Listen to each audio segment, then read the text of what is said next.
திருவண்ணாமலை அருள்மிகு அண்ணாமலையார் திருக்கோயில் நினைத்தாலே முக்தி தரும் திருத்தலமாகவும் சிவபெருமானின் பஞ்சபூத தலங்களில் அக்னித்தலமாகவும் போற்றப்படுகிறது.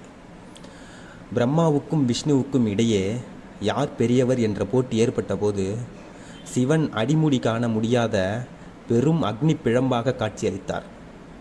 பிரம்மா அன்னப்பறவை வடிவில் உச்சியையும் விஷ்ணு வராக வடிவில் அடியையும் தேடி காண முடியாமல் போன இடமே திருவண்ணாமலை.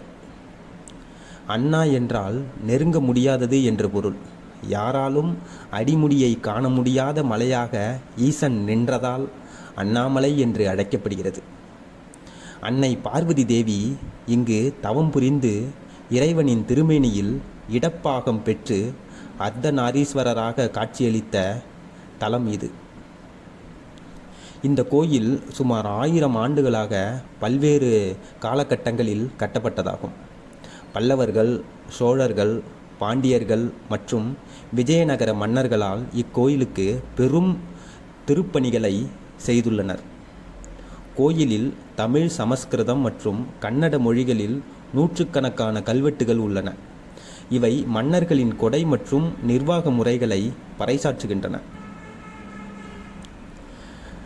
மாணிக்கவாசகர் இத்தலத்தில் தங்கியிருந்த போதுதான் புகழ்பெற்ற திருவெண்பாவை பாடலை இயற்றினார். ஆண்டுதோறும் கார்த்திகை மாதத்தில் மலை உச்சியில் ஏற்றப்படும் மகா தீபம் உலக பிரசித்தி பெற்றது. 14 கிலோமீட்டர் சுற்றளவு கொண்ட மலையை சுற்றி வருவது கிரிவலம் பக்தர்களுக்கு மன அமைதியையும் முக்தியையும் அளிப்பதாக நம்பப்படுகிறது. திருவண்ணாமலை அறிவியல் மற்றும் ஆன்மீகத்தின் தனித்துவமான சங்கமமாகும்.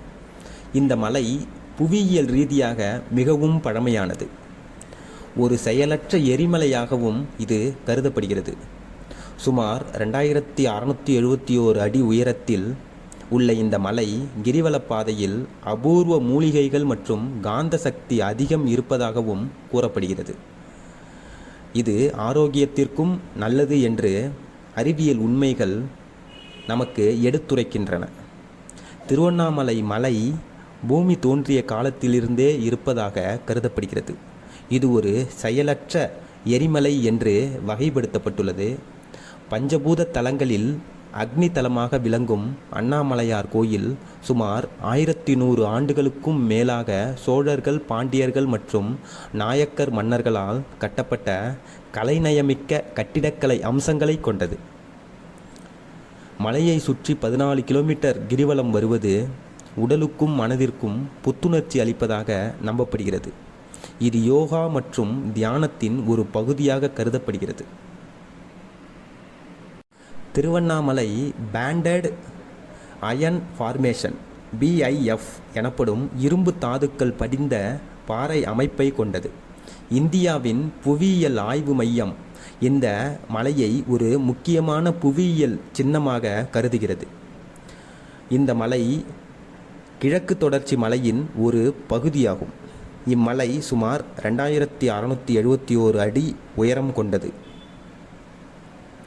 இந்த மலையை சுற்றி ஒரு குறிப்பிட்ட அளவு காந்த அதிர்வுகள் இருப்பதாக அறிவியல் ஆய்வுகள் குறிப்பிடுகின்றன.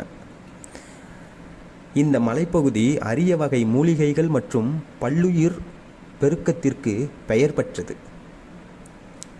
திருவண்ணாமலை ஆன்மீக ரீதியாக நெருப்பை, அதாவது அக்னியை குறிக்கும் தலமாகும். அறிவியல் ரீதியாக ஒரு செயலிழந்த எரிமலை. திருவண்ணாமலையில் ஏற்றப்படும் கார்த்திகை தீபம் என்பது இன்று நேற்று வந்த நூதன பண்டிகை அல்ல, மிக பழமையான பண்டிகை. கார்த்திகை விளக்கீடு என்பார்கள். கார்த்திகை தீப விழாவை பழந்தமிழர் சங்ககாலம் தொட்டே வழிபட்டு வந்தனர். இந்த உண்மையினை தொல்கார்த்திகை நாள் எனும் திருஞான சம்பந்தரின் பாடல் கூறும். தமிழ் இலக்கியங்களில் கார்த்திகை தீப விழாவினை பற்றிய செய்திகள் காணப்படுகின்றன. சிலப்பதிகாரம் கார்த்திகையை அழல் என்று கூறுகின்றது. நீதி இலக்கியங்களில் ஒன்றான பழமொழி குன்றின் மேலிட்ட விளக்கு என்று கூறுகின்றது. திருமால் கார்த்திகை மாதத்தில் கண் விழித்து எழுவதாக செய்தியும் உண்டு. எனவே கார்த்திகை தீபம் வைணவ ஆகமப்படி எல்லா திருமால் ஆலயங்களிலும் கொண்டாடப்படுகிறது. இந்த நாள் திருமங்கை ஆழ்வாரின் அவதார நாள் என்பதும் இன்னும் ஒரு சிறப்பு. பௌர்ணமி நன்னாளில் கார்த்திகை நட்சத்திரம் கூடும் நாளில் தெருக்களில் விளக்குகளை ஏற்றி வைத்து வீட்டின் வாசற்படிகளில் மாலைகளை தொங்கவிட்டு கார்த்திகை விழாவை கொண்டாடியதை அகநானூறு செய்யுளில் காணலாம். நலமிகு கார்த்திகை நாட்டவர் இட்ட தலைநாள் விளக்கின் தகையுடையவனாகி புலமெல்லாம் பூந்தன தோன்றின் சிலமொழி தூதோடு வந்த மழை. இந்த செய்யுள் தலைநாள் விளக்கின் என்பதிலிருந்து இவ்விழா பல நாள் கொண்டாடப்படும் விழா என தெரியலாம். இறுதி நாளில் சிறப்பாக கொண்டாடப்படும் விழாவே கார்த்திகை தீப விழா எனப்படும். திருவண்ணாமலை திருத்தலம் அண்ணாமலை என்றும் அருணாச்சலம் என்றும் அழைக்கப்படும்.